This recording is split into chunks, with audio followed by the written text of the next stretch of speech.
Whoa, hey, what's happening, dudes? We are back here. Welcome back. If anyone stayed around, anyone who's joined us, because you know what's coming up here is the Sun-Dried Bunnies Podcast with me, Sol, and we are joined once again by my wonderful host, Big Potato.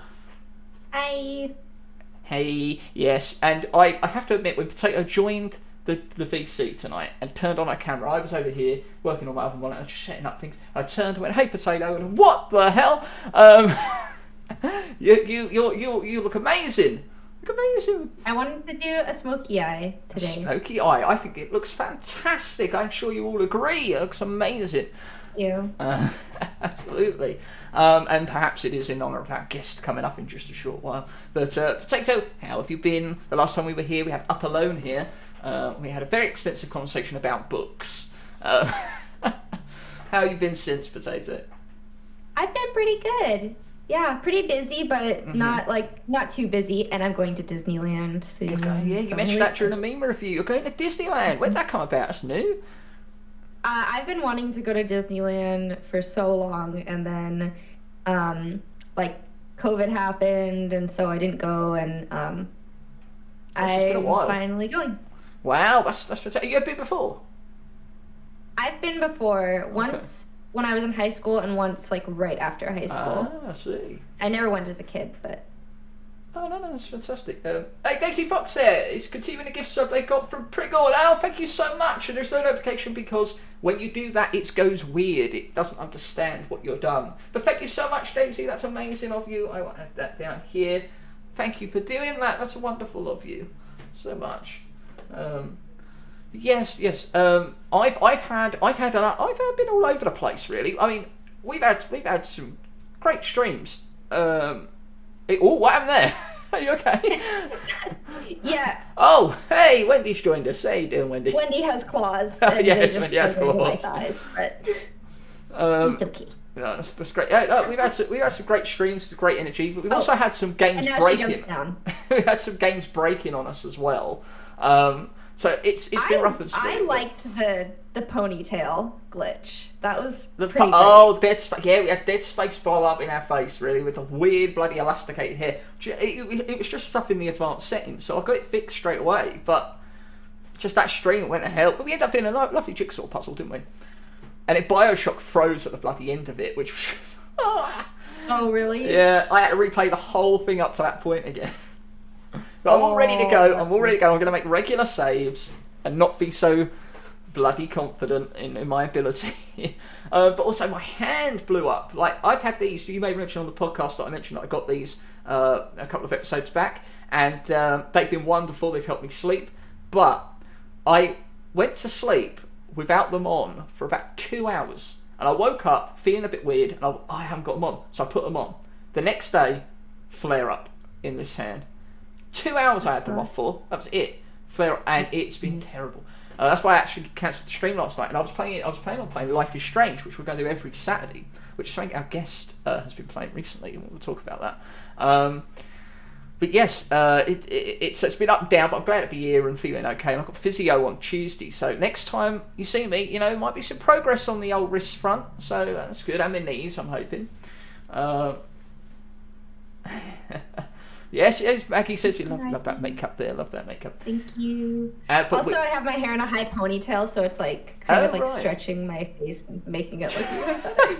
Maybe I should. Do you think I should try that? Go for it. You don't have as much of the side hair. No, I don't. There's nothing there. It's a mohawk. So it'll just be just a forehead. Maggie don't have a forehead, but I mean, she has a 5 head. Anyway. Okay, we are here, of course, because we are joined once again by another fabulous guest.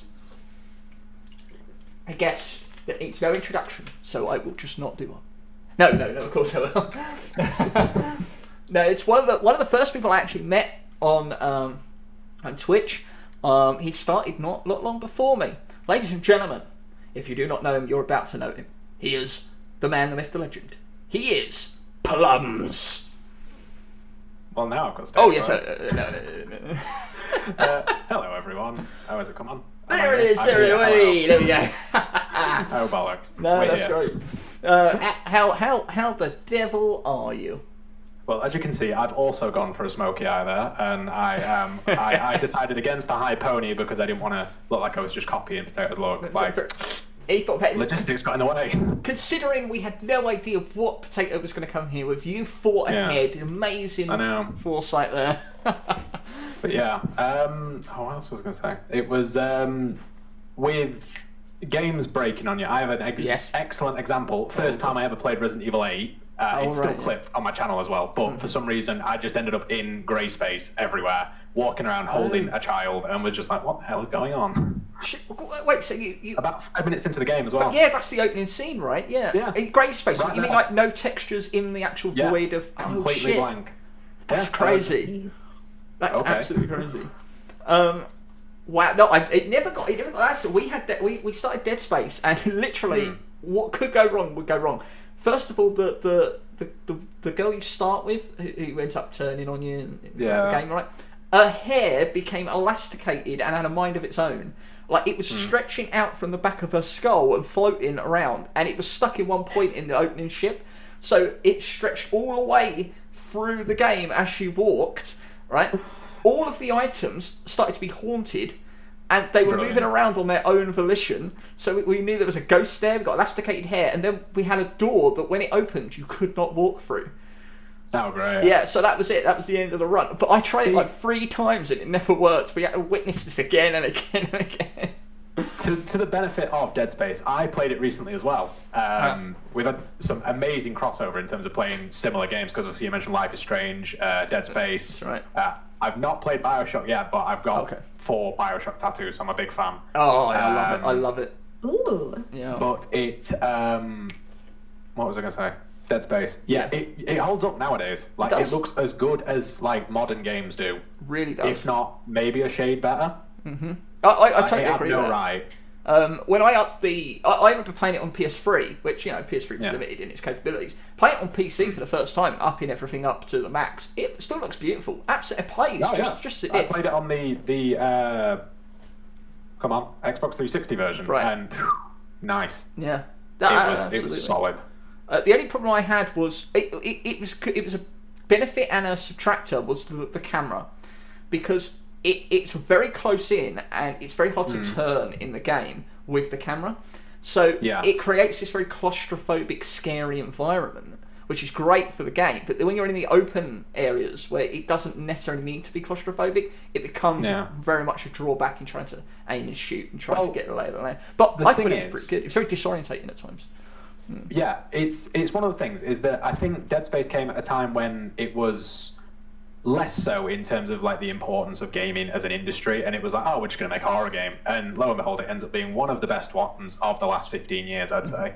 And it was one of those things where if it came out nowadays, I think it'd be really lauded in terms of like, this has got some of the best sound design, it's got some of the best graphics, because all those aspects are still better than some of the stuff that people are making today. And it's not to shit on anything that people are currently making, but it's just they did it really well. And have Visceral gone under now, or? They have, it got eaten by EA, but they are remaking Dead Space, but I don't think with any of the original development team. Yeah. Because they got their claws in there and they changed the series to Dead Space.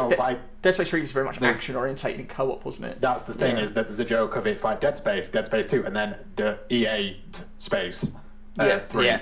Pretty much. They were like, EA clearly got their hands on it by this point. Yeah, very true. But... And they did that with a lot of their IPs and companies that they bought. I mean, it's not even a bad game. I'm playing it soon with, I believe I'm meant to be playing with Gentleman the Gamer, and doing the co-op of it on like a hard mode, but it's still a good title. It's just not a Dead Space game so much as it is like a shooter. Yeah, very much so. The remake looks optimistic. It looks like, I don't know why they need to remake it. That's the only issue. Thank you. Why? Well, There's no need. There isn't. Like, a new entry in the series would be fine. Set it either a prequel or set it out in the future. I'd be happy with That's what they did with Mass Effect. There you go. Well, we'll get all separate. Yeah, like do an Andromeda version of Dead Space. Very much so. Not a bad one. And as you say, the fact that the first game actually still holds up quite well makes the remake even more redundant. You know, so it's crazy. Though, that's the problem. Oh, absolutely, yeah. Absolutely. No. So let's go back to the beginning. Plums, how did you start this wonderful journey into streaming? Thank our best mate COVID there, to be completely honest. That's a familiar tale here, to be fair. Yeah. Exactly. I think everyone's got kind of a similar story of around the same birthing point when they started streaming, where it was just kind of, I went, well, no, actually, no, that's a bit of a lie. Yes and no. So my first ever, if you were to look at the logs, first ever stream was in June 2020, where we did a 24-hour stream just for charity of a local hospice down my end. And basically it was, me and I think it was a group of about 24 people all just jumped on Warzone, of all things, and did 24 hours and then splintered off into the night and played different games. So I did Warzone with a team of 3, God of War, GTA 3, a complete playthrough of Max Payne, and then back onto Warzone to like cross the finish line with everyone. Then we got some backing from a bigger streamer at the time, Mo Harrisy, I believe it was, and we ended up raising $2,000 for charity. Nice. And it was like, yeah, sure. Wow. Amazing. And That's then awesome. in playing Max Payne and God of War, I was like, I kind of like doing these completion runs, these hardest difficulty things. One of my favorite games of all time. I can't get my ankle high enough to show you the tattoo, but it's The Last of Us. Oh. So I was like, I really like The Last of Us. Let's Beautiful games. play that for nothing. So I did the usual grind that everyone does of 2 to 3 viewers barely, and gave up because I got really disheartened at like the dam section of the game. I was like, can't do this. Right. Okay. Then roll back around to January 21 and I just went, I give it a go. Yeah. Did it, and then was just like, well, off to the races. Finished Last of Us, and it was coinciding with me finishing The Last of Us and playing Five Nights at Freddy's, because I'm mostly strong story element games and horrors and a couple of puzzle games. That's one of the reasons I think that I find some familiarity with you. Actually, we're very much the same. We're a variety streamer that basically is very narrative driven stories in the games that we play. So yeah, there's definitely a crossover in the games we play there. You know, controller in hand or mouse and keyboard, putting it down after and go, whoa, I've played something there. Yeah. And you get that more with horror that has a strong driving point to finish it, and obviously strong narratives. Yeah. And coinciding with me finishing The Last of Us was the first time I got raided by anyone, period. I see. And it was with Sammy the Samurai, who, if anyone knows, I share a Discord with Sammy the Samurai and the Lady Jordan. And we just, I met her playing Outlast, one of my favourite games of all time, and something we've played for charity since. And I think it's like my highest performing stream at any point if you look at analytics. And then she made friends with me back primarily through The Last of Us, and we just gravitated for similar reasons as you and I. Obviously, same kind of niche. It's not really a niche; it's what people enjoy doing now. Yeah. And yeah, just kind of that's how we got onto that, because I had my own Discord and it was called The Branch. It was incredibly short-lived. To this point, it's kind of like deep lore. Everyone's like, wait, you had a server before this? I was aware of that. That's interesting. Yeah. And then I messaged Sammy one day and was like, oh, you were on about making a joint server with someone. Do you wanna? There's so many parallels here. Because Big Potato, I basically created a Discord out of people asking for it. And about a month and a half into me streaming, I was like, yeah, okay. So I made the cesspit, and everyone joined. And I was, Big Potato was doing this as a casual kind of just playing for fun, and I was like, are you doing this for fun? Like, is this just a thing that you're gonna do occasionally? She's like, yeah, sort of. I'm like, okay, let's share this Discord then. Let me open the gates to you and Delta, and let's just give you a platform for you to have fun and have an audience and get to know people. Well, that's the thing, is speaking as someone that absolutely no one needs to listen to, do a joint Discord. It's the best thing. It is. It really is. I agree. Yeah. You know, it's very true, because Potato I met just doing Atlantis 2, weren't you? And you were predominantly playing because you wanted to show your mother, I believe. Was that correct? And I just stumbled on her very first stream because I just looked through the point and click section. I was still waiting for my PC to arrive, and I'm just like, let's just see who was on. There's no one I've met so far. And here's Potato. I'm like, hey, we had a good time and all that kind of thing. But it was amazing. Well, I mean, that your origin story of finding Sammy, that is the reason that I even know you. is because I ended up finding similar streamers through Sammy and was like, and we spoke a fair bit through at Midnight Sun. At Midnight Sun, yeah. That's like, they were my comfort section for a while. I used to hang out with them so much, and just Mid, Numa, Sol, obviously we just sit and we just gravitate between the few streams and be like, how's everyone doing? And that's a lot of the supporting element of when everyone first starts out, is obviously you just find your mates. And you're yes, true, yeah. You just go through and find the people that you connect with the most, and then the communities gravitate towards each other, so you end up finding like-minded individuals. And is that how you found? Did you find Midnight just by searching through and finding that way, or was it through someone else? No. Oh, this was a fun one. So I believe, follow me on this tree. I obviously met Sammy, and then by some means through Sammy, I met Paint Chip Buffet. Paint Chip Buffet knew. At the time it was Easy Jinx. I think it is now. I'm going to get Zoe.net. Yeah. Thank you. Yeah, love Zoe. I met Zoe, and then Zoe sent us through to Mid, or vice versa. I can't remember. Yeah. Like amazingly well, but one way or the other. And that's how it just ended up there. And I remember Mid was playing Wind Waker. And Wind Waker I remember when she played that. Such an easy top 5 game for me. Like everyone, I'm a big Zelda fan. I've got a couple of Navi tattoos and all that jazz. Big Potato there loves her Zelda. Yeah. Currently working my way around the emulator, because if you use a DualShock controller for the Project 64 emulator, it is a bastard. Oh. I don't know why. And then all of a sudden the program wouldn't uninstall itself, and I'm like, are you spying? Oh, bloody hell. Honestly, it seemed a bit nefarious, which one of the companies that had installed stuff on the hard drive was genuinely called Nefarious, and I was like, are you okay? Hey, welcome in. We were just talking about you, Sammy. The Samurai, how are you? Welcome in. Yes, they're here. They're going to spill all the beans on you. Nah, it's fine. Hello, it's good to see you. No, I'm sorry. It was during the Wind Waker streams that I met Mid, and I genuinely just talked her ear off for like a good 90 minutes. Yeah. It was, I think you might have even been there. Possibly. Between you, me, Numa, and Mid, obviously as the streamer, I was just like, oh yeah, just jump over there. Like, I backseated, which is like, that's rule number 1. If they don't back, but like, that's how it like developed between each person. That's for sure. Was just like sharing this enthusiasm for one particular game. Right. I mean, to this day, the first thing I ever said to Sammy was talking about one of the characters in Outlast and saying, "Oh, wait till you check out his ass."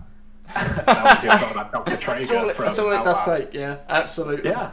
That's absolutely true. I just find if you can just get someone, I banter quite a bit. So if I can find someone who I can banter with very quickly, then I already know I'm onto a winner. Like, this is going to be someone who's very like-minded. We're going to have a great relationship going forward, and a great friendship. And I've been proven right, because but you find out one person, like I say, you'll meet like-minded individuals. They gravitate towards each other. So you'll find the community is very similar to the ideal of the streamer. It's very rare that you're going to find a perfect streamer with a bunch of trolls and people you don't like in the community. Yeah, absolutely. I mean, starting out as well, one of the best things, similar to obviously you asking Potato, is this something you're doing for fun? We used to do like a cap swapped. This is a professional stream. Like talking about how like not good the streams were essentially. If you catch some of the really old clips, I'm sat like a mile away from the camera on my bed. That's like, I do remember. I remember that distinctly. The first time coming to you, very much like that. Yeah, that's right. It was just I sat down. I had a webcam, which it was some like the knockoff brand from Amazon for £15, and I was like, I'm just gonna do it. Yeah, go for it. I sat there. I think some nights I used to start at 11 o'clock at night. No go live post. 5 Nights at Freddy's 1. Right. And just. And a lot of the time it would just be like me talking to like 2 people and be like, thank you. Did you beat 5 Nights at Freddy's? Not only did I beat it, I did 20 mode, which is where you turn all the AI settings up to 20 out of a possible 10. I did beat it. I had to do it off stream and film it and post it in the Discord to prove that I did it. That's valid. Because I got so frustrated with it, but I didn't even attempt 2020. It's hard. It's basically muscle memory, and you just need to ding, ding, ding, ding, ding, ding. I was Not so fun.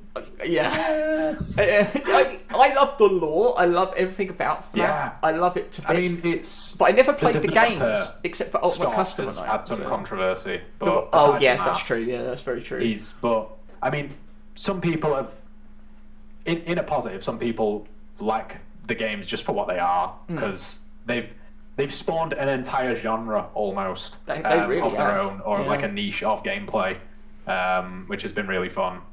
I got partway through the second one and it just didn't fit the vibe of what I was doing at the time. But I have, with Security Breach coming out and everything, I've wanted to go back to them because there's so many. Right. There's 1 to 4. There's Help Wanted. There's Sister Location. Pizza Simulator. Thank you. Yep. That's the one I always forget as well. Yeah. And something about All Stars where you can make your own. Oh, it's interesting. Yeah, you can basically pick however many different animatronics you want. Oh, in there. Ultimate Custom Night. Yeah, that's the one. Yeah. That's it. Yeah. And then obviously Security Breach. Yeah. There might be another one in there. I can't remember. There was an AR game, FNAF Yeah. AR. Like for That Security might be Breach, within FNAF Security AR and Pizza Simulator are the key ones for Security Yeah. Breach. Okay. But I've got Security Breach in my wish list because when that does come down, that is my game. They created a game for FNAF that I would normally play. Like if that was the first entry in the series, I'd be straight on it. But I didn't play Five Nights at Freddy's for so long because the gameplay really didn't cater to what I was very used to playing. So I did it on stream and they had a lot of fun at my expense. I think I have more clips from me playing Five Nights at Freddy's. Yes, Hang it's on, the Max, extender from Alan Partridge. Yes, it's the extender. It's a sound alert here that gets me every fucking time. And those streams, Meatloaf here, Scottish Meatloaf, would play it consistently. Yeah. Bless him. I love all the 50 bits he played for it, but my word, he got me every time. I had like a very old photo compilation and I found it today, yesterday even, and it is just, that's not going to focus, is it? But it's of, as you, like, the power runs out and you sit in the dark and you can see him in the corner, and then it clicks over to 6 a.m. and, like, you see me, like, look up and go, and, like, start cheering, and I'm, like, shaking. The magic I think of it was that. Night 4, because Night 4 is quite unforgiving, if I remember. Yeah. And I remember just, I screenshotted each individual one and was like, something happened last night. That is amazing. That is amazing to get that. It's a good one where you just have to stay plugged into it, don't you? You can't spend that much time looking between chat and like. And I had to learn that the hard way because it was like, okay, this is the one. This is the one. And I'm like, yeah. Yeah. It's a good one. It's a very good one. No, that's right. So yes, I met you through Mid, and we kind of so you did start around a time. And I have to say congratulations because you've done an amazing job. You know, you've just smashed it. You really have. I mean, it is what it is. One thing that I find a lot of the time with it is that you, and people will probably, all of a sudden don't feel like you've done anything special. A big thing for me is Impostor Syndrome, and it's, well, what the hell? Okay. Like, why is anyone bothered about this? Because to me, I'm just someone who's sat in front of a camera going, ugh! And that's the 3-4 hours, a couple of nights a week. Very true. And there you are. I can empathise with that. I had a similar thing last year where I just started a new position at my current job, really unfulfilled by it, and it was just after I actually moved back from the department that was kind of doing me over, where I'd gone back to my old job and I just went, you know what, I'm burnt. Like, I had a good couple of months off and was so like it feels like it's been longer because I had a break between. Right.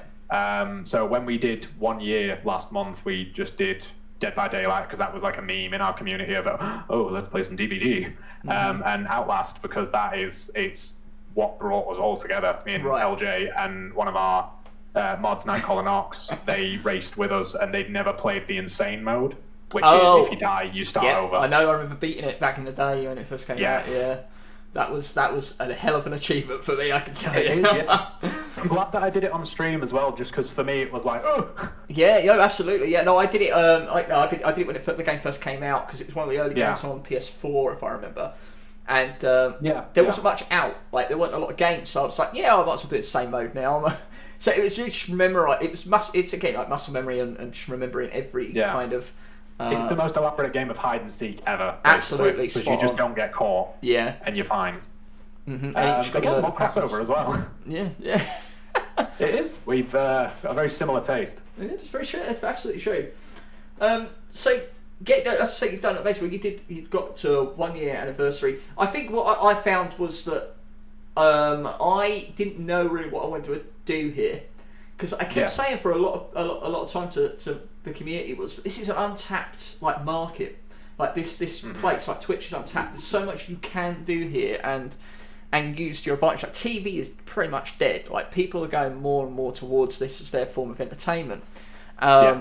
Whether you're dropping in for half an hour or an hour, like, that's still good. You're still giving someone entertainment for a short amount of time, even if you're going for a whole length of a longer stream. Like, it's just the way it sort of works. So I was like, I don't know. I'm playing games, and I'm struggling to figure out like what kind of games will work, what wouldn't work, like what do people want to see, building a community that is like-minded and all that kind of stuff. Then I sort of realised that what I did want to do was add those elements of TV into it. Yeah. So I've noticed that a lot with yours as well. It started with the podcast back at Solfest last year, and since then, like, if I get a chance to do an event, like, I do anything I can to make it as big as I can possibly be, or like me and Eddie doing like Red Dwarf episodes and Blackadder, and just fucking that's like dream come true. And then like, I got Twatch, my own panel show now. Like, that's just fucking crazy. I can do that on Twitch. It was like the revelation that I don't need to necessarily just play games, which is fine, but it was also a necessity, because I got struck down with a bit of an illness, which meant that most days I could not play games. So I had to come up with a way that would allow me to continue doing what I love and producing content which was more adaptable. Which one thing you find as well is the more kind of ingrained into your own system you become, like, you get more comfortable with what you're doing, and then you realise it's not actually about the games, it's about the interacting. Very true. I find, I don't know what I'd have done with 2021. There's a lot of things where I was like, I wouldn't have actually done that if it wasn't for Twitch. And like, then now I'm looking at an entire year of my life and I'm like, that could have been very different. I don't know why, because this was still at a time where we couldn't do a lot of things. So it became the norm of just being sat in and being like, I'm going to go on Twitch, I'm going to see how everyone's doing. Right, yeah. Now, so you were on Twitch for a very long time then, I'm assuming. Just tune in. You said June 2020. Was that like the first time you came to Twitch, or were you there in the kind of watching streamers? No, very rarely. I'd say that kind of started like January 21. Like, I knew other streamers were there, but it was always that kind of thing of, I didn't know anyone here. And then I was just in the mood to watch some Outlast one night and went, there you go. That's great. I was doing analysis streams when I first came in. I was like talking about Bioshock and all that, and doing all these things. So I just went around looking for people who were playing these games so that I could kind of watch them and make notes and then meet friends. So it was kind of a perfect way to sort of do that. And I met Mid from playing Bioshock, so it was just from that. Well, I think you ahead of the curve in a sense, because I'm now at that point where I've got a bit of a creative itch, and it's I'd like to do podcasts. I'd like to. A couple of friends of mine, Kit Bean and Nels Bells, did a stream recently where they reviewed a bunch of their own university content of short films they'd done. Oh, nice! And they're two phenomenal streamers in their own right. And basically, I just dropped a quick message in chat: if you ever do any projects like this again, give me a shout, and I will be there. Like, I don't know. I know how far away they are. But I said I'll make it happen, because it's something where I now want to be involved with and stuff like that. That's cool. And I don't know. It just like you say, you've kind of gone beyond Twitch's usual means, and like you said, made it into TV. One of the things I said about Sol when I shouted him out in my channel was it's kind of like Blackadder, but on Twitch. Hey, I love that. That is an amazing compliment. I can't wait to clip that for my own personal use. I'm just going to have that now as a sound clip. Okay, right. You want to know about Sol? Here's my review. Hit that. Well, that's one of the things as well. Is it's made me want to do more with even just what I'm doing in terms of streams. I, on a whim, just downloaded Splice on my phone. It's just an app. You have to do a subscription, which that's always grim. But I just got it on a whim, and I was like, right, I'm just going to grab some of these clips, because I was getting a few clips per stream. I'm just going to whack them on into one thing and make a couple of TikToks and post some stuff to Instagram and to Twitter. And I was like, well, what am I actually doing? And it's, you're promoting yourself without actually meaning to, because I'm like, oh, I thought this was funny when I shit my pants, so... Right. Exactly. It's very true, yeah. Because we're always creating content. That's the main thing. We are creating content, so, you know, it utilises... But it's... At times it is kind of like content has become a bit of a dirty word because of so many OTT going to Abu Dhabi, the pandemic... Right. Like, kind of influencers. And then it's like, no, like... Fuck it, take the word back. Yeah, there's a lot of people that are just boots on the ground. They'll go out, they'll do something and post it and be like, well, this is what we did today. And it's part of kind of who we are as people, is you want to know what other people are doing. And like, if it's stuff that you're influenced in, then that's interested in, then that's what kind of an influencer is, because you just have similar interests. Then it's, well, if you like this, try this. And I think it just got kind of extrapolated into something where it was a bit over the top after a while. So bored, probably, yeah. Yeah, and everyone had to be sunning all the time and stuff like that, and now someone was like to sit inside and, you know, just chill. That's true. Sammy actually says Twitch has changed my confidence, which I think is something that a lot of streamers, and a very similar thing, I think Big Potato might even be able to talk about that. Yeah, definitely. Just putting yourself, just hitting go live and having that camera on, even if you're not a camera streamer, like just going live and putting yourself out there in the world is an amazing thing to do. Like, it don't matter if you're not being quote unquote entertaining or, you know, living up to some kind of expectation. You're putting yourself out there. That's a big step. That is a big boost to your confidence if you can actually get through that and, you know, meet like-minded people that are going to keep you like kind of safe and, you know. Well, try as like jobs and other kind of cultures might. This is a kind of, if you really wanted it to be, this is a CVable thing to say that you've kind of managed your own schedule doing stuff like this. And it's one of those things where, at the end of the day, we are playing games, but what's everyone else doing with their time? Because I'd much rather be doing something like this where we're all just having a chat than sitting down in front of whatever's on TV tonight. Yeah, exactly. And what are we, you know, you say, what are we doing? And you go, we're just playing a game. And I would say, no, we're not just playing a game. I'm playing a game when just so that I've got something to do while I'm helping people. Not necessarily helping people, but like people will come to you for entertainment. They can come to you because they might be feeling a bit down. They want someone to talk to. You know, you're giving people time, and time's very valuable. They're giving you the time by coming out and seeking you and you know, whether they just want to laugh, whether they just want to, maybe they want to cry. You're providing a service by just putting yourself out there for them to come to, you know, and that's wonderful. That's why I have so much love for everyone who steps through that chat or out there just watching right now, because, you know, and that's never going to change because it's I mean, I've met people that, and I mean that in person now, where I've met people I would never meet without having been on Twitch. Right. And it's one of those things where I've kind of talked about some things I never thought I'd talk about. I never kind of had the presumption that there was anything different about me. And it's now that I've come to peace a lot more with why I am the way that I am. And that's just kind of, it's what people clearly gravitate towards, because it is, you're just being authentic. That's number one bit of advice, is don't do anything different. If you do turn the camera on, if the red light switches on, don't do anything different. Yeah, that's something I had to learn very quickly. I had a lot of battles in the early months of me streaming with my persona. Because I wanted to present myself on camera. I was like, I got this idea of what SolTheSeeker was. And so I'm going to present myself as that. And the more I did that, the more resistance I got from the audience that wanted more soul that started to creep through, like the more me. And I was like, okay, you want me? This is a weird concept. I've never been wanted in any way, shape, or form. So I had to shed off this kind of persona, and out comes the wigs and the hats and and the costumes and hello, ladies and gentlemen, I've got a show for you. It's just so okay, you want it? I'll give you it all. Well, no, I did a similar thing in terms of when I was sat. You know, obviously at the time the camera, you could see the full room. So I'd start putting stuff around in the background that would be like, it would be about me, because it was just my own. Like, I used to have old like plushy Freddy Fazbear in the background. So I was like, and that was a fun story of how I got that. Is I used to work in a pub, and there was a grabber machine for all the plush toys. Oh yes. And there was a. Take notes about them. there was a young man who used to come in with his assistants, and he'd always like come in, sit on a specific table, always order the same food, and then once he wanted something out of the grab machine, I can't remember what he wanted now, but he couldn't get it. But like people started then giving him money, being like, oh, come on, mate, yeah, you can get it. And then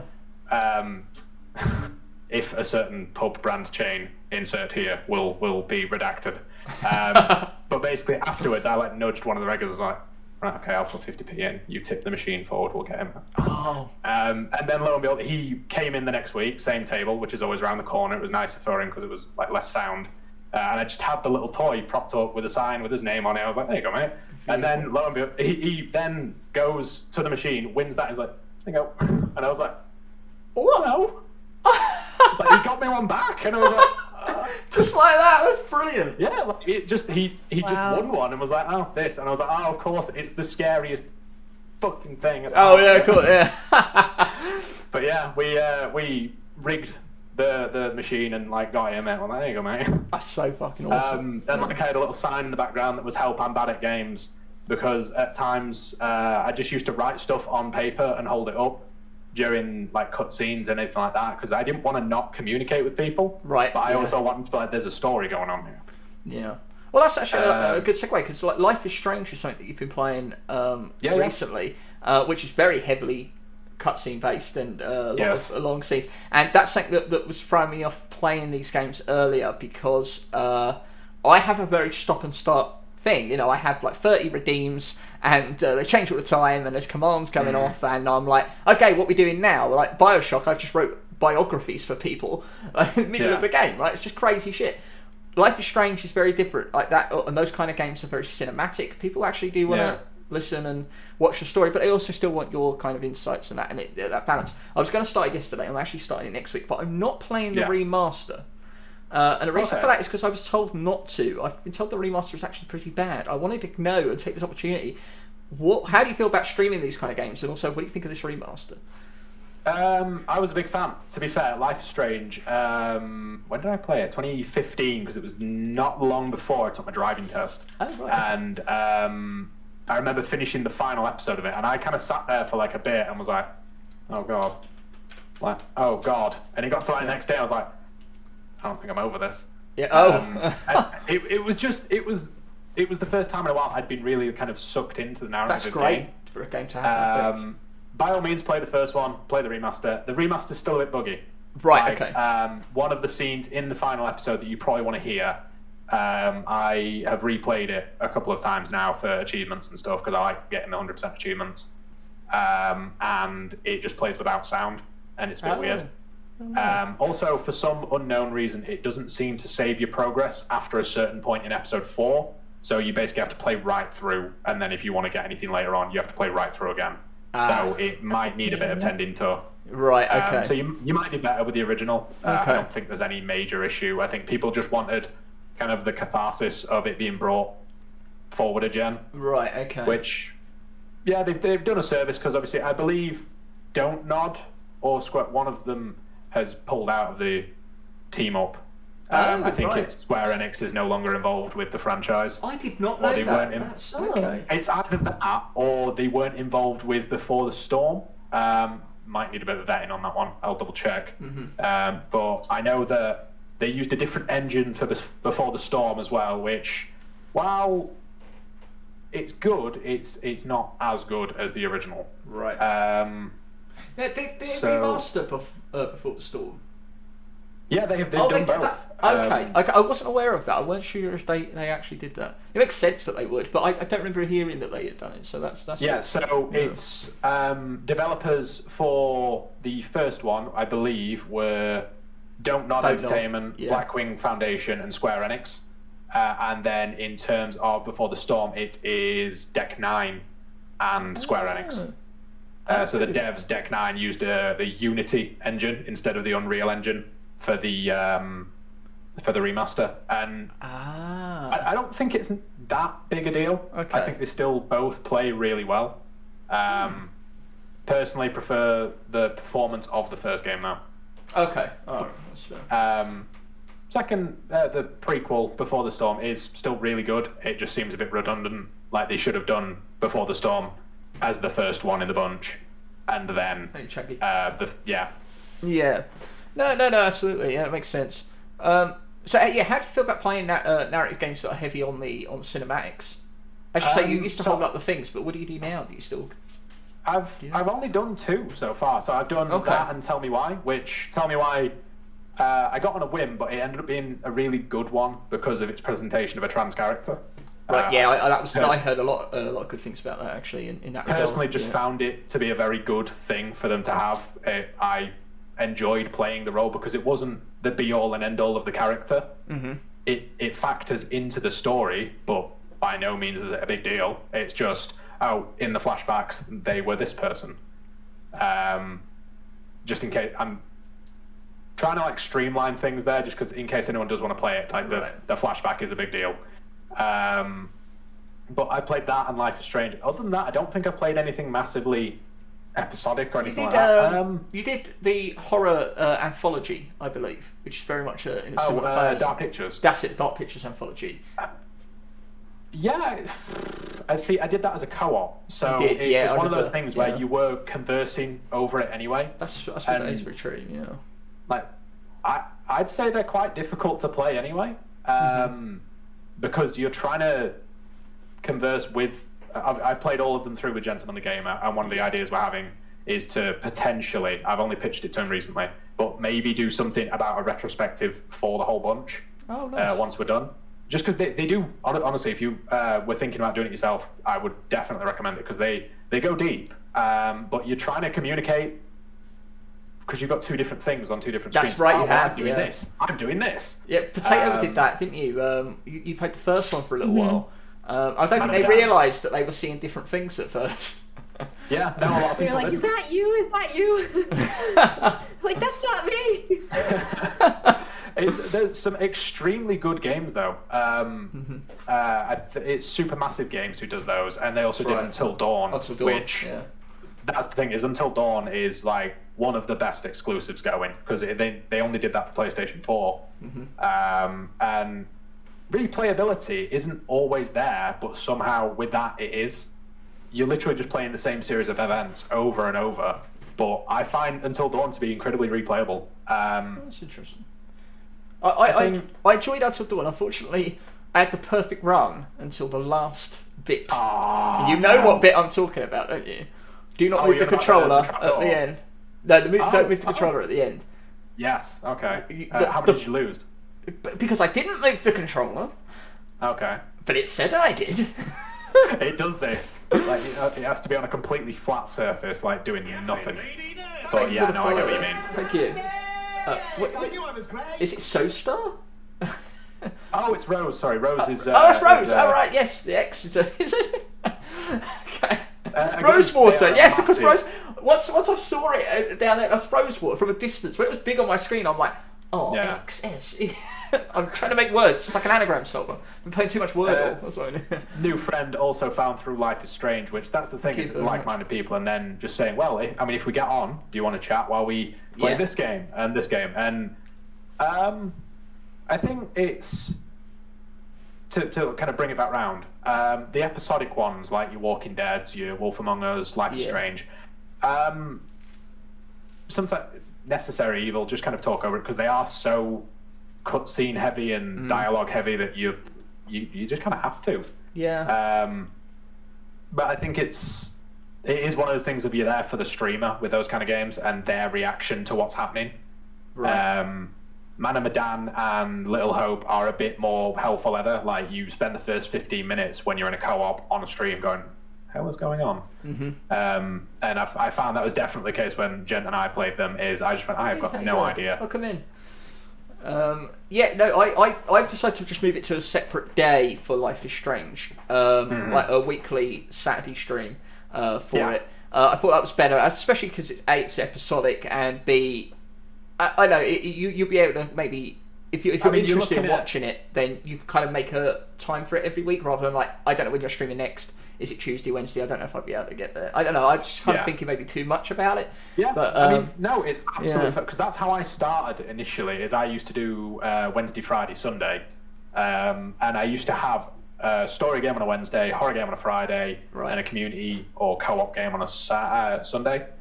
So my original runaround of it was, I believe the first few things I ever did may have been, I want to say Last of Us 2 on the Wednesday, Blair Witch on the Friday, and Resident Evil 5 with one of my OG streaming partner friends, Bearded Bro AP. And we did the hard mode or veteran, co-op on Resident Evil 5. And yeah, I went around that originally, and then it was when kind of life started getting in the way, and I was like, well, I'll just stream when I can. I was like, now, like, I can't fit the schedule the way I was doing. And I just went with, I'll go with playing what I feel like playing. It's a 6 of 1, to be fair, because I know some people who, like yourself, like you say, I'm going to be doing it this day. And it works amazingly for them, and I'm just terrible with, like, I go to a lot of concerts, I go on trips. Yes, that's right, yes. And it just kind of falls by the wayside a little bit. Yeah, I found that with the Soul shows being on Sunday as well, that's a level of expectation. You never know what show you're going to get, kind of thing. And then throughout the week, I'll just be the streamer. I'll be playing my games. And then I thought, well, you know, it's such a distinct thing as Life is Strange, all these kind of games, that separating it into a separate stream. Like, hey guys, like, if you're interested in this game, it's a very narrative-driven game. Well, we're going to be doing it this day, every week, because that way it doesn't feel as casual, drop in, drop out. Like, you might want to follow I just post a weekly schedule of what I'm doing that week. And that includes, like, I'll say if I'm away, if I'm at a concert, if I'm on a trip. And it's, well, if you're interested in seeing what I'm doing, you can check me out on this social. Which, again, like we said earlier, it's that you're promoting yourself without realising you're promoting yourself. It's just, okay. Thank you, Galaxy, there for the twerk emote. This is the first podcast since the new emotes have been made, and she did an amazing job. I'm saying, Galaxy, you're not going to put the statistics, and I'd like to get this on the podcast. The statistics say that since Wednesday, I've streamed 3 times, Wednesday, Friday, and today. It has been used now, probably close to, but definitely was, 1,300 times. Nice. That single emote. It's insane. It's a great emote. You want to talk about untapped resources? It is the ability to make a little emote where the bum wiggles. Like, they didn't know what kind of bar of gold they were giving us when they set up animated emotes, did they? Yep, absolutely. I'll take the full advantage of it. No, it's fantastic. Yeah, I did a complete redo on all my emotes this week. Thanks to the wonderful Galaxy. She did an amazing job. Yeah. Well, in terms of emotes as well, that's one thing where I've appreciated there being a community for me to ask, because I've now done a majority revamp on all mine and got like one from each creator to then make a palette and be like, oh, well, if you want to check any of these people out for their art content. That is an incredibly good idea. I love that. Yeah, I love that. Well, it's then, I got a full set of sub badges done by the streamer Amanda Maria, who did a full colour palette based on the original badge, which was done by Sherry GXW. And it was like, well, literally any of these people, they're the ones that made it all happen. And it put me in my check, because why the fuck not? No, that's great. Actually, Mid made my initial emotes, and I remember that. A lot of nicely done, yes. And a lot of them are very outdated, because I went with that alchemical kind of element, because I was trying to go with that image of what I wanted to present, and blah blah blah. And then when I think it was Harley got an emote of me as the Phantom for her stream, and when I saw what Mid was doing with like my image, I was like, oh, I need to get emotes with me in them. And so I did, and obviously Mid's no longer taking commissions, and I was like, I need new ones. We got more slots, animated ones. Galaxine, you did my profile picture. Come on, let's see what you got. And she does some great animated emotes for herself, so I've been so blessed. Yeah, it's been fantastic. Now, you mentioned a lot of concerts and a lot of travelling, and I had this down on my notes because that's very much a characteristic of yours. Yeah, I often see your socials of you at events, you travelling around the place. Please, your love for music must be strong. Yeah, just a little bit. I mean, it's from childhood. I was just kind of sat in the back of the car while my dad listened to whatever he listened to, and it slowly kind of developed when my brother got of age, and I was like, no, I like this, I don't like this, and now I like pretty much anything.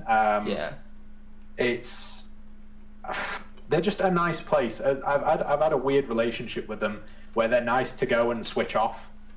And similar to a Twitch stream, that's my kind of therapy in terms of standing in there and be like, no, we don't feel bad here. Like we feel better. Yeah.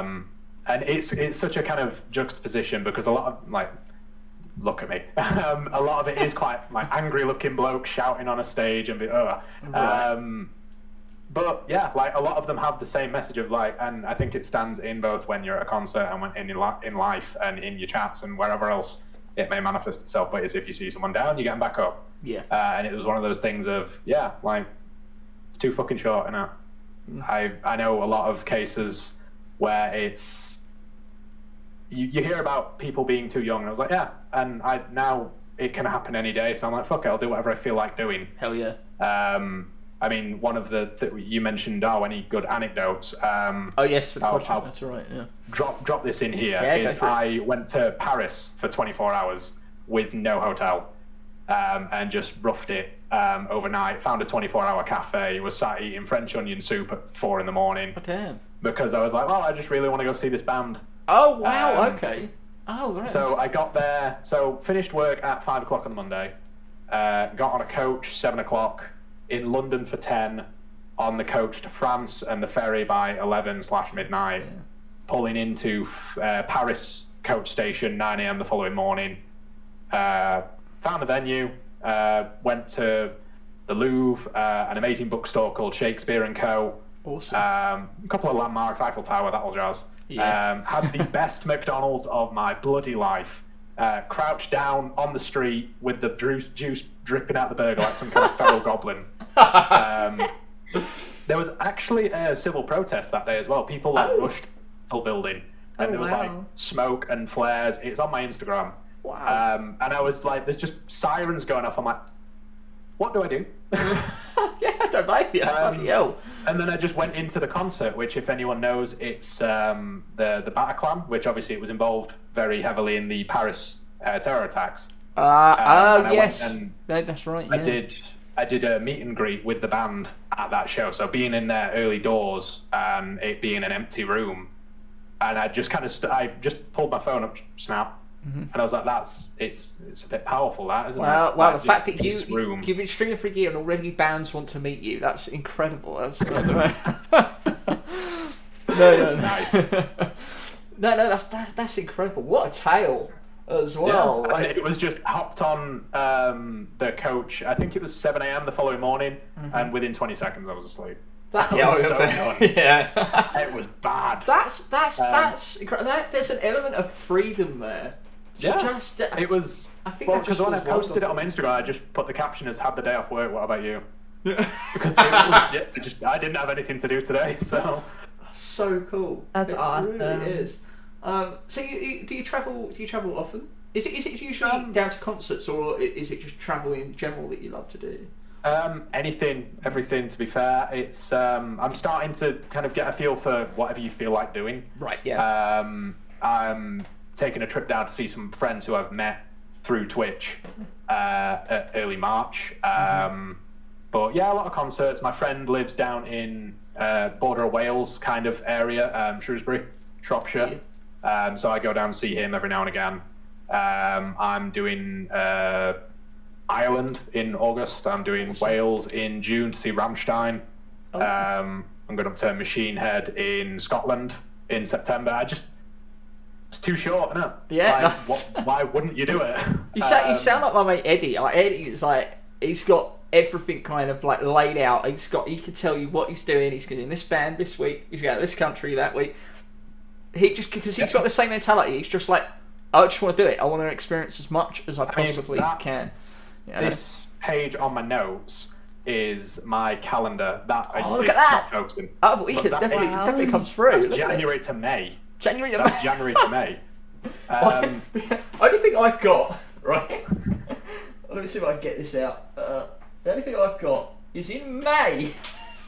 I have a physio appointment on Tuesday, and in May I'm seeing Bob Mortimer and Paul Whitehouse evening. That's it. Yeah, I mean, it's one of those things. I mean, one of those is a weekend in London where we were meant to see Frank Carter on the Saturday, Bullet for My Valentine on the Sunday, and then Lorna Shore on the Monday. All 3 gigs got cancelled. Oh. Just went anyway. And it was like, well, weekend in London, this is going to be great. Nice. And it actually was. Went to a exhibition about different families, different cultures during COVID. Tried some new food. Eddie's actually joined the chat here. This is a true man of culture, he says. I'm seeing Machine Head in London in September and hoping to see Rammstein in Wales. There you go. Am I at that one? I'm not at that one. I'm at Manchester and Nottingham, I believe. That's gutting. That is gutting. But yeah, but then again, I've met two amazing streamers, Sleepless Dove and Fizzle the Fox, and both of them are going to 2 separate Rammstein shows, and I've got tickets to the 2 separate Rammstein shows. Nice. And I was like, it'd be great to meet you. And I'm like, why? Because it is that kind of dysmorphic view of myself where I'm like, who's there to meet? I'm like, right, yeah. No, so that's like that. So I never even thought about. That's like you meeting people online. One thing, maybe becoming their friends is one thing. The idea we can actually meet up. We can actually. Yeah. I can see you in person. We've done it a couple of times in the northwest area. We call it NWG meetups, Northwest Gang. Nice. Just like us and anyone that we kind of get to know, where we're like, oh yeah, we went to Almost Famous. We went to. Fab Cafe. We just kind of meet up, have a couple of drinks, and just talk. And it's no different than us really just being sat in a chat. But it's like, well, yeah, no, we can do this now. Yeah. And it's friendships that, they wouldn't be there without Twitch, and it's now they can be there without Twitch. Yeah, exactly. That weird kind of opposite nature of things. Awesome. It really is. It really is. Yeah. We could develop. I mean, Potato's always talking about, I wish Shani lived next door to me so I can give her coffee every day. You know, that reality could be true when you know. Yeah. Absolutely. Panda here, I don't do much often. Last night you were at a Ghost concert, I believe. You and Meatloaf went there. You had a wonderful time. That's a good shout. I've seen Ghost once at Bloodstock 2018, I want to say. Very big experience. I wouldn't be surprised if Eddie was there as well. Actually, we've got an episode of The Tap coming up on my YouTube where we look through Eddie's ticket stub collection. We talk about all the gigs he's been through. Definitely worth checking out. I'll be keeping an eye out for. Coming up shortly every Thursday. We got a lot in the bank actually. It's good stuff. Yeah. So one thing I used to do is I used to put them on the wall, and then I ran out of wall space. Oh really? Got that many? Yeah. Many ticket stubs and adverts. So I was like, I got this from this ticket. I got so and so to sign it. And I ran out of wall space. Are you going to Bloodstock this year? Yes, believe I am. I've got my ticket. Originally, a friend did have a wedding on the Friday.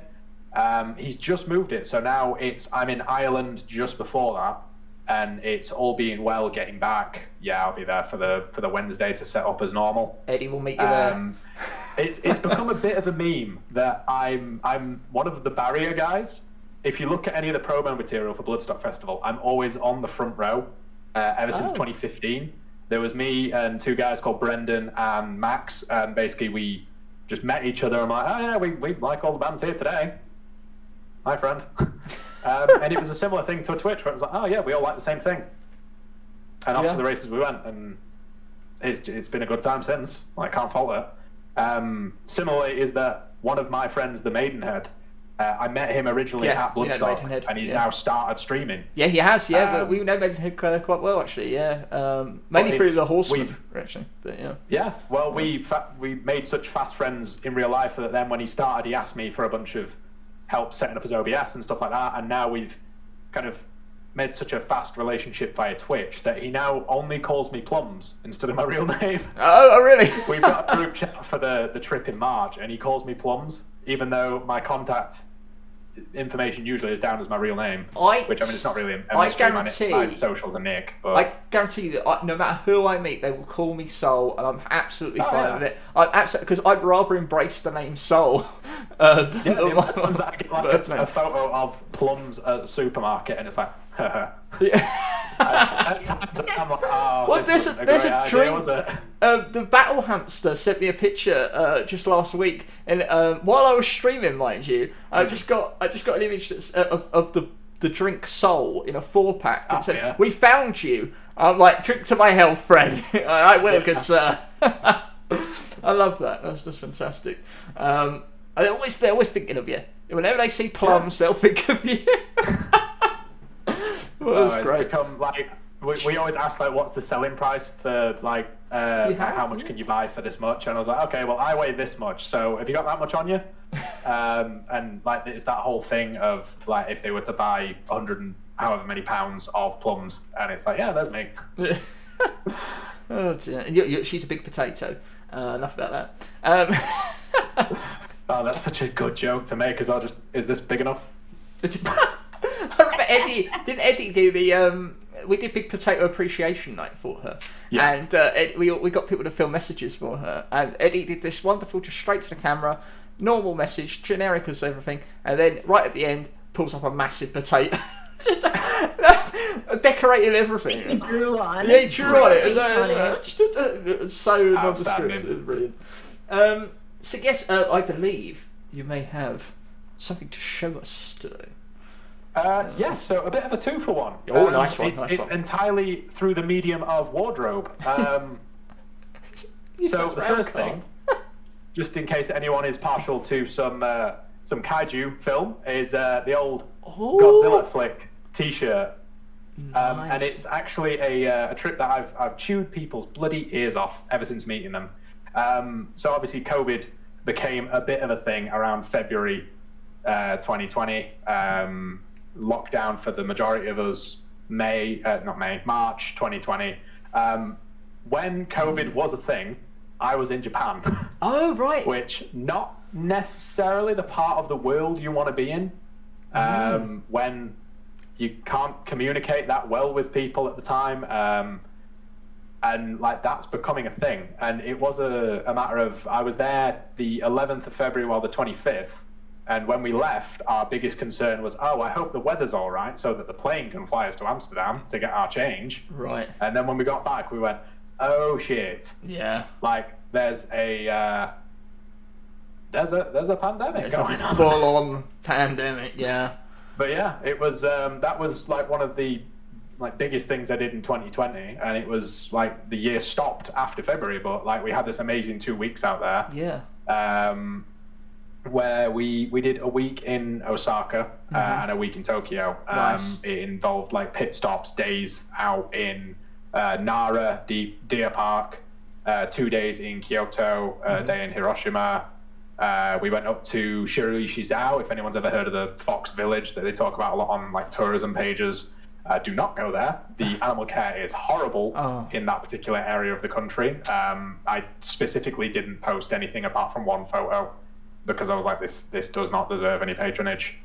But yeah, it was an amazing trip, and it was that whole thing of like coming back and like the telling thing being we kept the masks on when we got back. Right. And it was like, right, everything has shifted. Yeah.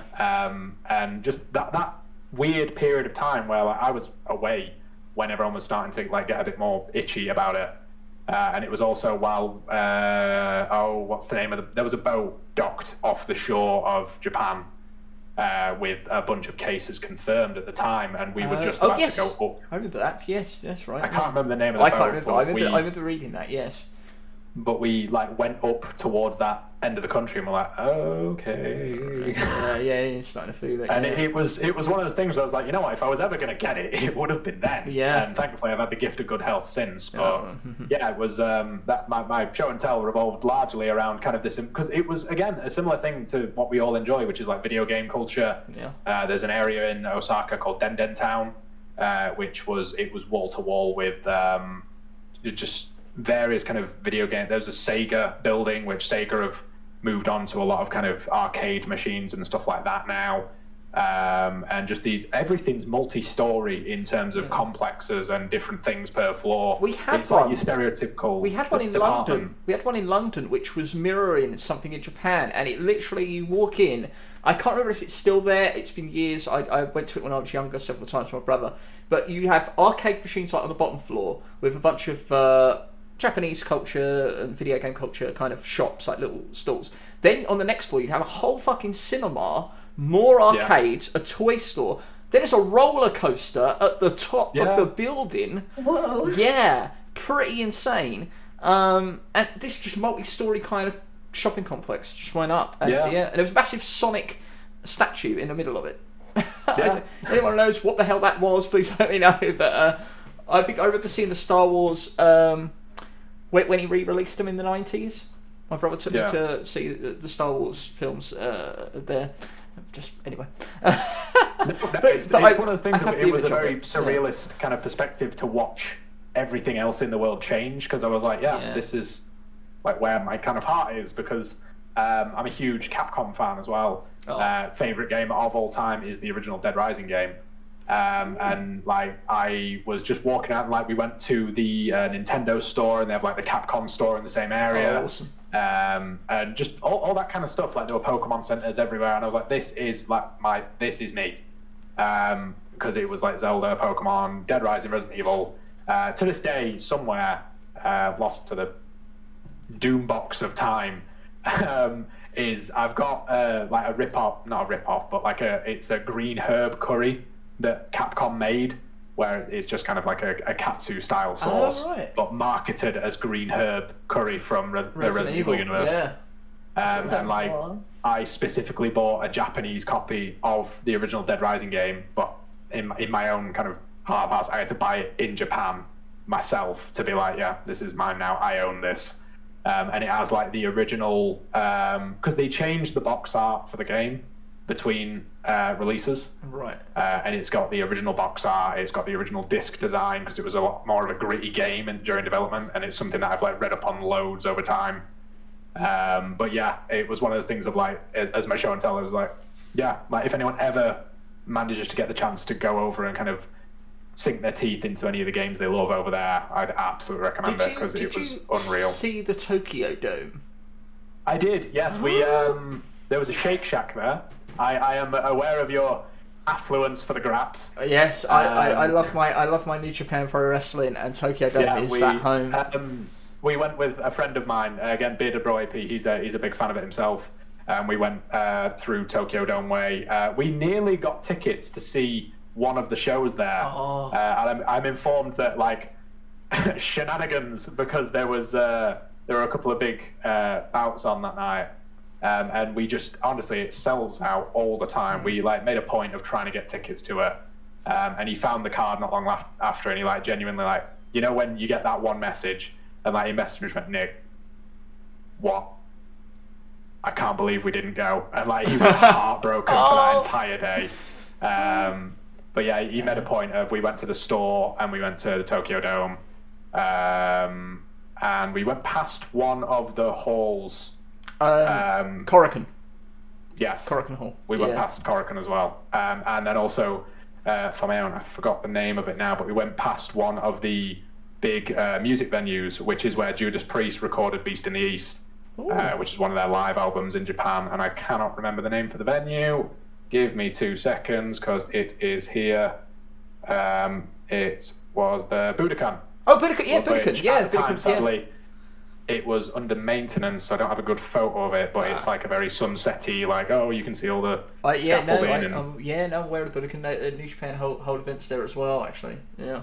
It was under construction when we went, so I couldn't get a good photo of that, but that was a big deal for me, because of obviously all the gig stuff. And then obviously we frequented Akihabara a couple of times, which is like, that's the big Tokyo game street. Yeah. And like if you like your collectibles and like your backdrop stuff, which that's something I've gotten into recently, is how to appropriately canvas my personality through what's behind me. It's great for that. Rick Mail. Rick Mail. That's all I can say. That's one of the things that is great for that, because it's like statues and like figurines and everything everywhere. And like they've just got floor to ceiling cabinets of the stuff all the time. And it was just, we just walked through shop after shop and be like, that was different. You mentioned Capcom as your favourite. Yeah. I have to, what do you really think about this idea of PlayStation buying Capcom? That's the rumours I've been hearing lately. Just because I've kind of felt that what Microsoft is doing and what PlayStation will probably do is that they probably are aware that consoles won't be lasting too long. And I agree. What they're going to try and do is make sure that they have a brand which they could publish titles through, like the Xbox Live, is kicking off, and Steam's doing their thing. PlayStation will try to transition in. So by collecting these big companies under their banner, they can continue to manufacture and get money off the production of games and software rather than the hardware. That's just based on what I'm seeing, not on any other.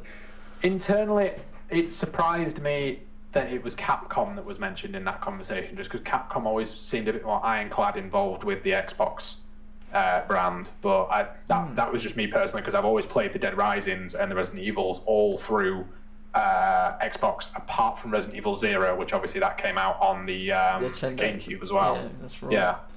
I don't know, because I mean, it kind of shook everyone a little bit when they Microsoft acquired Bethesda as well, and I was like, oh, okay. That was a big move. Well, the thing is, internally, I was fine because I'm playing them all on Xbox anyway. But yeah, it was then Activision now. So yeah, it's kind of strange, because I don't know if anyone's like done their reading on like the initial kind of console wars, and back when Sega was still a console provider, and they were up against, was it the original PlayStation? They did this whole $3.99 price point, and all PlayStation had to do was stand up. He just leant into the microphone and went $2.99, and then went and sat down. And it was just the shot heard around the world. It's one of my. I've seen the clip of it when he does it. I think that was. If I'm correct, was that the Dreamcast to the PS2? No, was it? It might have been. But it was either early days. It was either Saturn to the PlayStation, or it was PlayStation 2 to the Dreamcast. I think it was Saturn to PlayStation. Possibly Saturn, yeah. But I've seen that clip, and the way that the event hall just go, whoa! Yeah, that's right. Yeah, just he's just murdered an entire company in what? How many syllables is that? It's just $2.99. I remember PS4, Xbox One being announced, and Xbox One went into the entertainment ideal, and their presentation was very entertainment. Then PlayStation came in, showed a load of games off, and then gave a price point that was remotely lower. And that was it. They just killed the Xbox One. Yeah, one fell swoop, unfortunately. It really, like, it quietened down for a little while. Like, you were like, oh yeah, you can play this, and low-key, Nintendo have done an absolute blinder by making one of the best consoles, like, period, of any generation when compared to its kind of counterparts. And it was one of those things of, they've done another blinder in terms of acquiring the rights to all these other titles, because I never thought I'd play BioShock on a Nintendo system. Yeah. But yeah, all of a sudden we're doing that. And it was, I mean, to bring Capcom back into the conversation, the Wii had the Dead Rising Chop Till You Drop, which it was a massively reduced version of the original title, which it was just there because reasons. I don't know if it was obviously to capitalize on the Joy-Con. What's it called? Something like that. Yeah. Wiimotes. Yeah. Minutes since anyone mentioned Wiimotes, isn't it? True. But yeah, like, everything was quite reduced, and like, you look at even Bully. Oh yeah. To use Rockstar. Canis Canem Edit. Absolutely. I'm glad someone knows. Like, I played the original, and it has like a couple of missions less and a couple of different features, and like, it doesn't have as many classes, and like, you notice how much of a stellar job they did with Scholarship Edition. Yeah, and that's the one. Hey, there it is. And no, you're actually right, because Scholarship Edition is the only one you can buy on Steam now as well. It's like it's the standard now. Yeah. Oh, okay, cool. Yeah. Well, I mean, if you go on PlayStation and get the Rockstar collection, it's got Canis instead. Yeah, it is, because that is a PS2 ported version. Yeah, it wasn't a re-release or anything like that. It was again, that's an easy top tenner for me. Bully. Certain aspects, it's not aged phenomenally well in terms of its graphics, and that might be true, but it's still bloody. It's a lot of bloody fun. Oh yeah, it's just. So I can see why you appeal with Dead Rising as well, because when you first said The Rising and how much you love that, like your top game of all time, I was a bit because one thing I've never liked about Dead Rising was its time limit aspect. Okay, that's the only bit about it, right? But actually, when I think about it, it's one of the most highly replayable games, and if a game is highly replayable, like, how can you go wrong? Because it's fun, it's chaos. The only problem I ever had was being rushed along or feeling like I worked it. That was the only real issue with it. And I loved it. I loved Dead Rising. I loved Dead Rising 2 as well. I thought they did great jobs with it. I've not played the others, so I haven't played 3 or 4. Okay. It's I stayed up until, because obviously time difference wise, you have to be at a certain time in the UK halfway through the day before you can play certain games. That's true. So I stayed up until 6 a.m.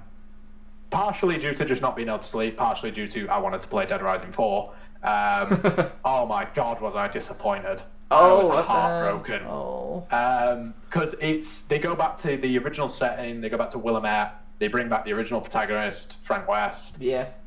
But different voice actor, different kind of characterization of him, completely different design that doesn't reflect the original.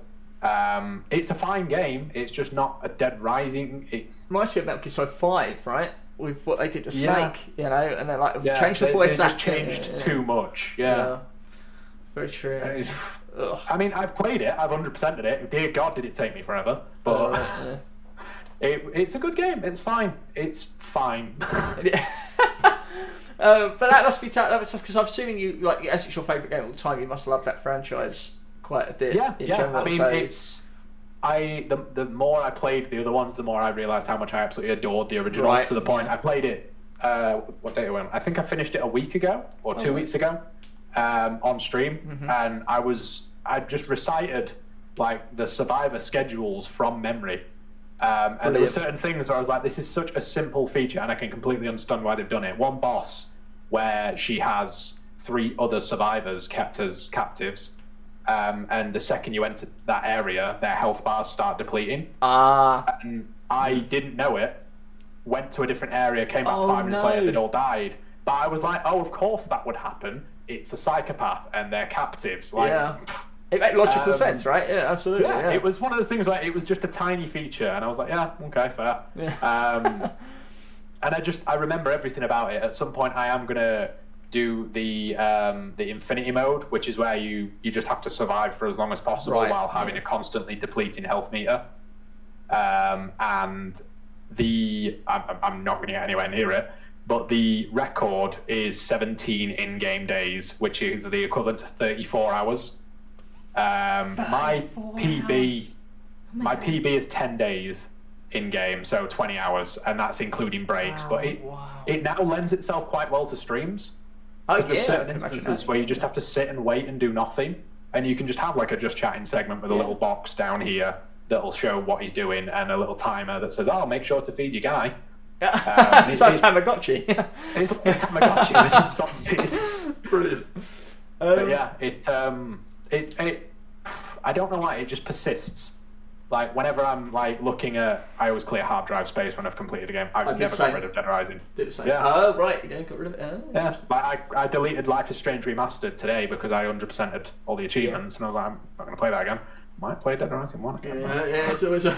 Well, I was going to say, because like, my top 2 franchises that I absolutely love more than anything, both went through, and one is still going through, one of those things where you cherish the originals, right, so much, and then when they feel like they've butchered it, you hold on to the originals more, and they are the Broken Sword series. Absolutely. Okay. The point-and-click adventure games. Wow, that's a deep cut reference. I love Broken Sword so much. The first 2 games are phenomenal. They went 3D with 3 and 4. I want to cry. They're not that great. But then they brought it back with the 5th one, which is amazing. They went back to their roots. They did a fantastic job. Now that is a success story. I can't wait to see what they do with it. I love Broken Sword. It is my favourite game of all time. But the first one. But the other franchise, and I don't know, you say you love horror, so you might know that what I'm about to say and what I'm talking about is Silent Hill. So yeah, I've not played them that much because I was more of a Resident Evil kid. Like, you know, the whole thing of, my parents have got me this game. I always went Resident Evil. Resident Evil 1 remake, Resident Evil 0, right through to my first instance of kind of acquiring it for myself, Resident Evil 5, which everyone hates. I love it. I don't like Resident Evil 6, obviously. Understandable. Resident Evil 7 is hands down one of the best returns to form. Absolutely amazing. without a doubt. But yeah, no, I can completely understand. So I want to play them. So I outdate you on the Resident Evil, because I actually grew up with the Resident Evil 1, 2, and Nemesis, and Code Veronica. When they came out immediately, I loved them so much. Nemesis is actually one of my favourite of all time as well.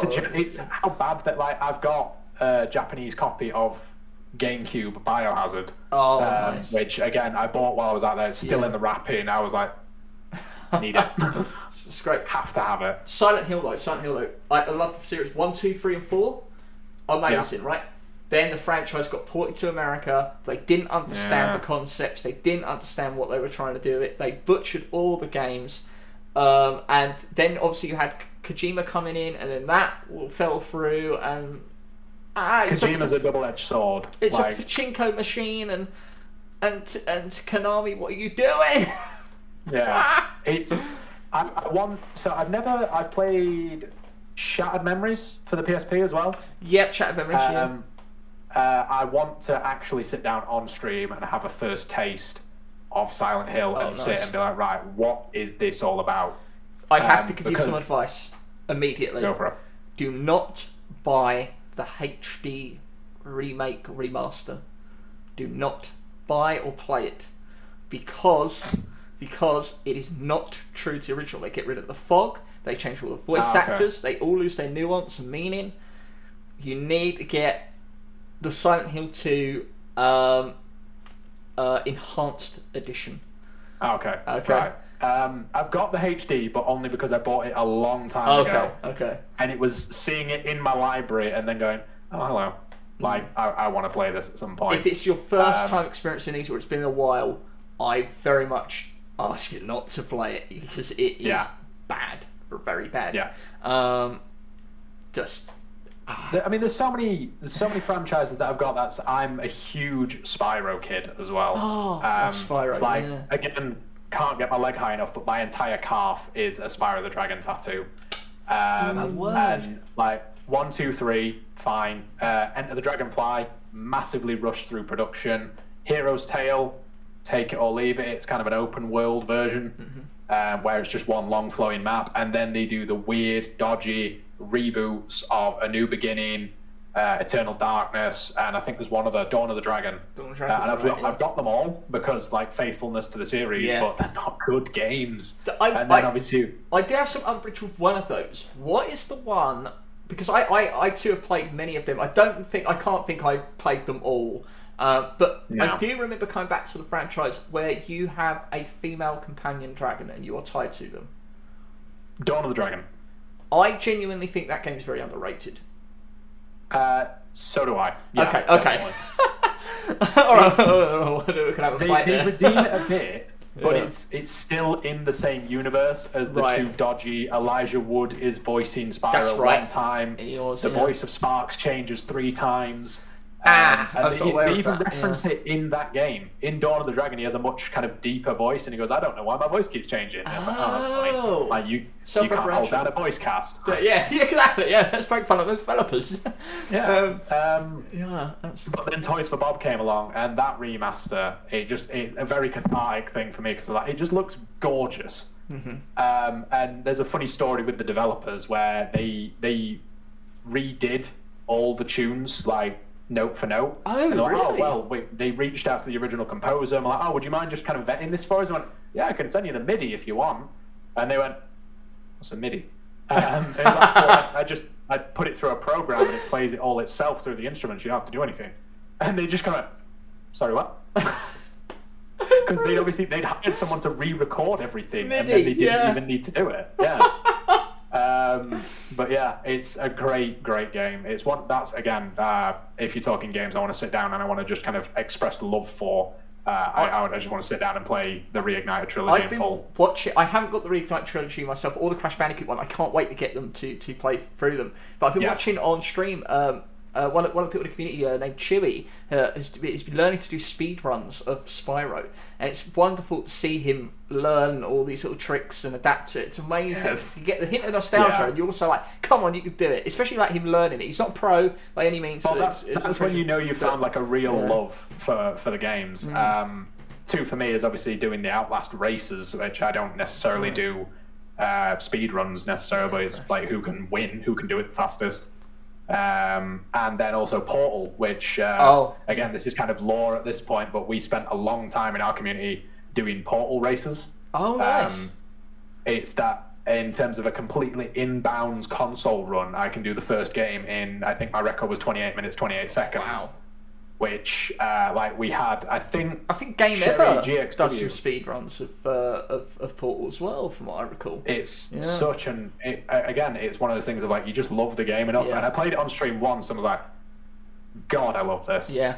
And again, like we were talking right at the start about you put your controller and go, oh, played some of that, and it's even better when you're not even finished yet and you just go, God, I love this. Yes, yes, absolutely. I've been there. I know that. We actually beat Portal 2 again earlier this week. Actually, I saw that. We did. So, that was fantastic. Oh, here we go. Yeah. What's this? 90 minutes. And it's Plums. Yeah, 28 minutes, 28. Yeah. Which that was funny because me and Sammy had some competition. Just a few seconds off there, Yeah. Sammy. Yeah, which we set up like a server, and it was anyone who wants to be involved, let us know. We'll drop you an invite. And we just people joined out of love for wanting to try and win, and it was like, well, why not? Yeah, no, that's awesome. I love that. That is really cool. That is a really cool idea. That is such a good idea. It was just one thing where like some people had never played it before. Like, I know that Greaser, that was his first ever playthrough. Greaser's also one of the artists that did one of the emotes as well, but it was just so funny watching his first thing, and also that scatterbrain. Oh, I need to do this as quickly as possible. Yeah, that's right. I hadn't played Portal 2 before this week for I think it was 10 years. And so I get into that mindset where you enter one of the chambers and you're like, there's this. Right, how do they connect? Right, what order? It's just even though I wasn't racing, I still had that kind of come on, get everything. You kind of do the split leg like the. Yeah, and it's like, right, what do we got? Exactly. Me and LJ are meant to be doing the co-op at some point, so nice. That'll be insulting to one another. I think it was me and LJ that talked about doing that. I mean, I'm looking at a list that I put to Sam and LJ in our owners section, and we've covered a lot of my all-time favourites in terms of Last of Us, Outlast, Spyro, Dead Rising, Bully, Wind Waker. We talked about briefly. I've got the Walking Dead games, which episodics. We talked about that a bit. I'm Fallout 3, Pokemon Sapphire. Love Fallout 3. Fallout 3 is absolutely phenomenal. I've replayed that game probably more than anything else except Broken Sword. I don't know why. I dare say same. I don't know why, because Plums has gone with no signal. Hello? We can still hear you there, Plums, but your just give me visuals 1 second. No worries. Fallout 3, amazing game. But compared to some of the other games in the series, like Fallout 4, much more brighter, colourful, much more detailed. New Vegas is there you are. New Vegas has this very orange deserty thing. Fallout 3 is very drab, dirty, green, mouldy in tone, and yet I don't know why I love it so much. I discovered much more of a love for New Vegas when I replayed it a second/third time. Right. Because it's a smaller map, if I remember rightly. Very small map. A bit smaller. Yeah. But it's really dense. Less of a focus on the vault culture, which I kind of liked. But obviously then there's the whole Gary from Fallout 3, which is just it's so ridiculous. Yep. Without a doubt, Fallout 3 and Oblivion is the peak of Bethesda games. I've never played Skyrim, admittedly, so I can't compare Oblivion to Skyrim. You don't need to. You don't need to. I loved Oblivion so much. I loved it so much. Their experience, they create still burnt out moments on Skyrim. You know what I mean? Just moments in your mind that I love that. I love that experience. Back in this world, or I exist in this world. If you're an Oblivion fan, this might. I went through the wrong gate of Coral for years. It took genuinely 5 years for me to realise I was going in through the wrong gate and thinking it was the front gate. Oh, right. And then just that warp in perspective where I went through the main gate. Yeah. And was like, this is a different city.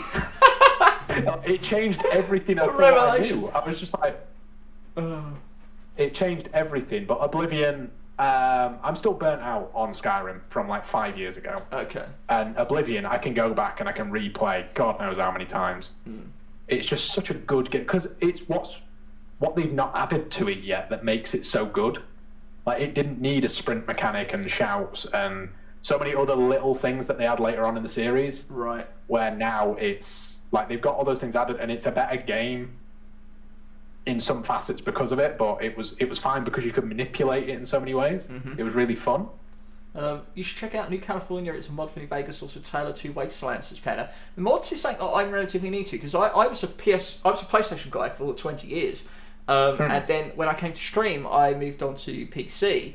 So the idea of mods and modification games, and like completely, I never really delved into it. It's a bit scary, got to be honest with you, especially when I've seen FPG mod his games and then he gets them on stream and sometimes they don't go exactly because this mod isn't working consistently. That's scary. I'm like, oh my god, he's going to break the game, it's going to crash, the system's going to blow up. FPG, stop it, get out of there quick. You know, but yeah, just quite worried. But I suppose the ones that like create content. Yeah, some of them are like ridiculousness and some are like love letters to the franchise for this is what you could have done. I mean, there's that whole thing of there's meant to be like a Sky Oblivion. That's the name it's apparently working under. Oh, right. Where it's like a mash of the two realms put together with Skyrim graphics.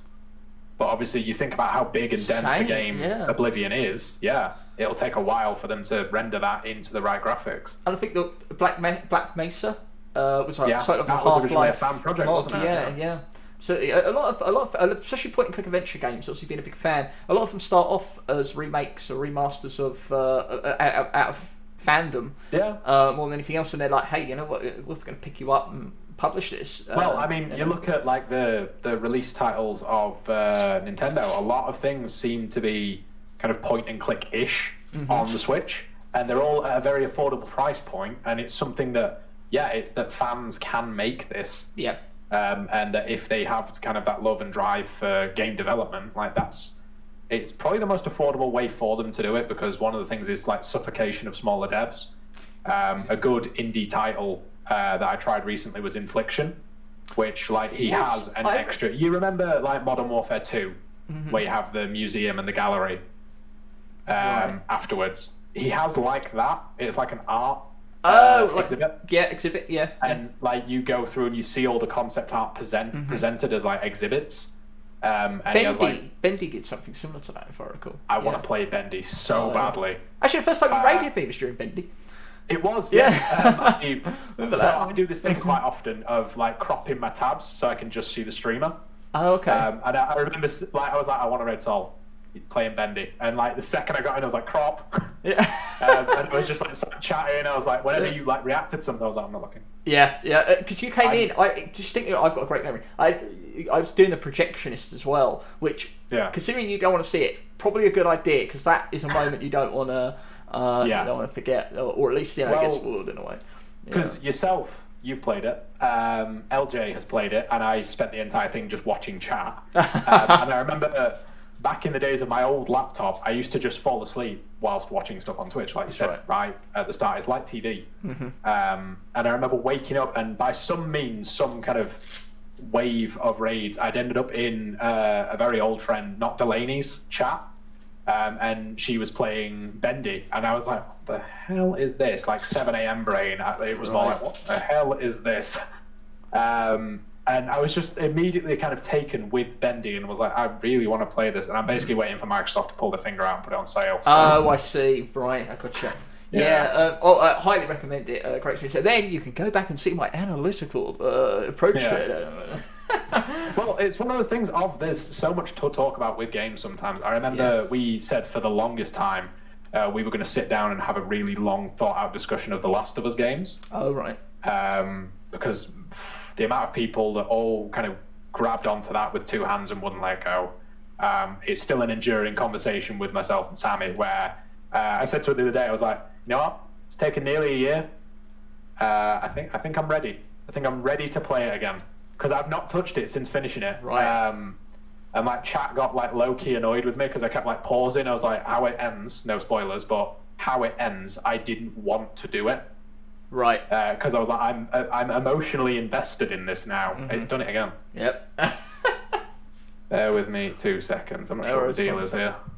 But yeah, I think in terms of being invested in a game, that was a phenomenal shout from Naughty Dog. I don't know how they did it as well, because like that length of narrative, it had me hooked. I think I had like a decent 4 or 5 streams on it, and just couldn't put it down. Yeah, it makes it. I actually rushed through my first playthrough of it, annoyingly. It was only when I played the remaster of it that I sat down and took the time to actually just stop and take in everything. Like, actually not focus on gameplay or just getting through it for the sake of getting through it. Like, actually just immerse myself in this. And it is one of the greatest games ever made, as far as I'm concerned. You talk about emotional investment. Like, Uncharted actually had to go through about 4 games to get the emotional investment. Yeah. They're phenomenal games, but Last of Us did it in one. Absolutely just nailed it in one.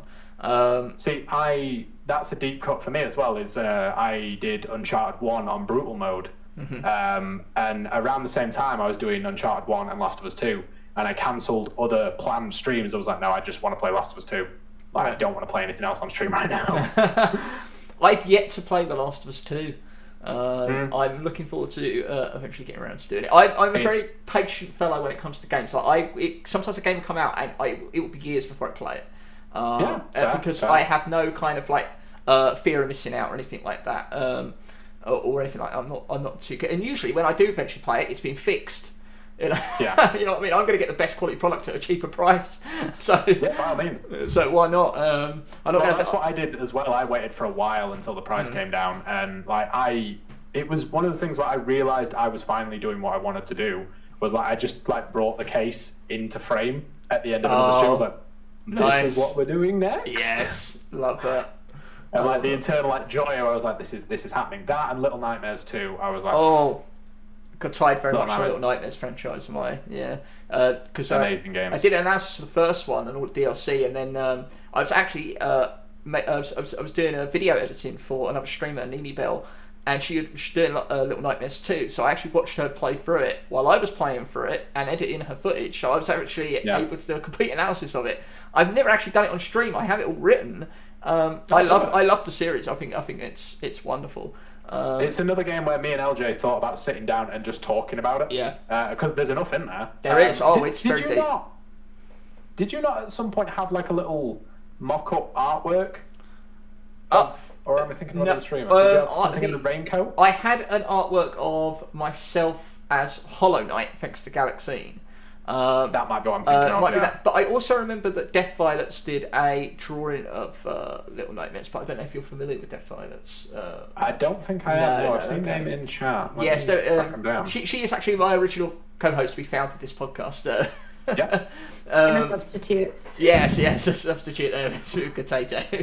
But that is something that we should point out as we get closer to the end here, and I'll speak on that in a minute. But before we do wrap up here, we do normally have a segment where I present usually our American guests with British sayings and hope that they would get it. But as I figured, potatoes here, plums. Either or. Too many peas. Do you know, we were going to do the quadrant, and I had two plums, and I was like, I'm going to get puns as well. Now we just need to find someone else who begins with P. I had to get the alliteration down. Yeah. But plums, I'm going to present you with two American sayings, and I want to see if you could tell me what they mean. And I think you probably get these. One of them I think is easy. The other one is something that I haven't read. Oh, Prigord, thank you for the resub, my word. Thank you so much. 3 months are you there. Prigord, charity time. Yes, I love you, Prigord. Thank you so much for being here. Thank you for the resub, Prigord there. Wonderful charity streamer. Am I going to know the American phrases? I don't know. So. This is why I'm curious to find out. I love it. Oh, well, I appreciate that, Prigord. I appreciate you. So here we go. Here's the first one. Shoot the breeze. Talk shit. Talk shit. Like just have a chat, have a bit of a natter. Potato. What do you think? Do you know it? You said it. I mean, that sounds right. Talk natter. That sounds right. I feel like I've never said that. Okay. but like that sounds right. Yeah, gossip, basically. Absolutely took shit, gossip away, shoot the breeze. Okay, now I think that one was fairly easy. I've got one more for you, okay? Because actually this was quite difficult because we actually used quite a lot of these. Monday morning quarterback. Okay, right. Oh, so you know it? Isn't it? Oh, okay. I think. Isn't it Monday morning quarterback? Obviously, quarterbacks will sit on a bag of ice and watch the tape. So they kind of look at what they've done over the weekend. You're right. Yeah, pretty much passing judgment. Yeah. Someone who Because I know yeah. armchair quarterback is like someone being sat here and saying, "Oh, well, this is what you should have done." Yeah, they got. I never heard of those expressions. You nailed that straight away. I'd heard of armchair quarterback. So Right. Okay. I see. See, I extrapolated. never heard of armchair quarterback either. Like, I know the idea of backseating on Twitch is quite kind a of thing. Yeah. taxi driver. But yeah, no, that was really interesting. So I literally never heard that. you never heard of that one. To be fair, it We've was got 'em. when I went to look through it. It was like at the bottom of the list anyway, and I was like, I've never heard that. Out of all of these, The more obscure, the better. Kind of Yeah, thing. exactly. There's got to be something. Obviously, we share a language as well, so there's going to be a lot of crossover there. So, we've come to the end of the Sun-Dried Bunnies podcast, and I say thank you very much, Plums, for being here and joining me. I really do appreciate it, and also extend an invitation out to appear on many other of my shows. If you're up for it, I will send you invites plenty. By all means, yeah. We have panel shows, we have talk shows, we have other shows, and all willing and waiting for you. Thank you, Big Potato, for being here as well, stepping in as the co-host tonight. And before we go, I do need to mention that Death Violets, who was our founder and co-host, will no longer be returning as a regular co-host to the show. Just because life changes, and everyone's got work and do things, we have to adapt and change. But she's not gone forever, and she certainly will be back, most certainly. But you may find that podcasts in the future, specifically Sun-Dried Bunnies Podcast, it may be me and Potato, it might be just me here, but we will always have the best of guests like we had tonight. So anyone out there who's not following Plums, he's still here, please go and check him out. You can see there Plums is big, swinging, carefree through the air, and not a little purple. Oh, the streamer? Yeah, the same thing. Go and tell me I'm wrong. Go and follow him. Brilliant. Absolutely. And of course, Big Potato as well. Give her lots of love. She is my Discord partner and also a fantastic, nostalgic streamer. Because I know what she's planning on her streams. Oh, yes.